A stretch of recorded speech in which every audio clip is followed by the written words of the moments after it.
Une nouvelle fois, les forces de sécurité en France ont été visées avec cette tentative d'attentat sur les Champs-Élysées. Un escadron de gendarmes mobiles descendait ces Champs-Élysées quand un individu a percuté la voiture de tête. Cette voiture contenait un certain nombre d'armes, d'explosifs permettant éventuellement de pouvoir faire sauter cette voiture. L'individu est décédé.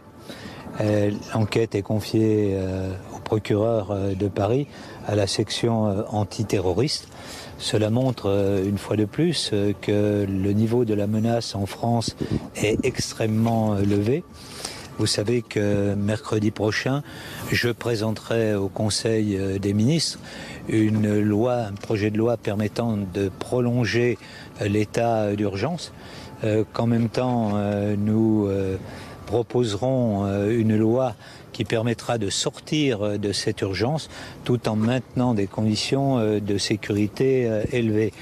Pour celles et ceux qui s'interrogeaient sur la nécessité d'avoir de telles lois, on voit bien aujourd'hui que l'État de la France le nécessite et que si nous voulons protéger efficacement nos concitoyens, il faut que nous puissions prendre un certain nombre de mesures qui nous permettent de prévenir, de suivre des individus comme celui-là et donc d'empêcher des attentats, que ce soit des attentats contre des civils ou bien contre les forces de sécurité.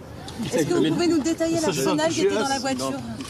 Je crois que l'enquête est en cours et donc que vous aurez tous les éléments une fois que les informations seront recueillies par le procureur de la République. Comme vous le voyez, aujourd'hui, les forces de sécurité en ce moment sont encore au travail pour pouvoir déterminer à la fois l'armement qui était dans la voiture et puis donc enquêter sur le passé de cet homme et voir quels étaient effectivement les mobiles qui l'amènent cet après-midi à passer à l'acte contre les forces de sécurité.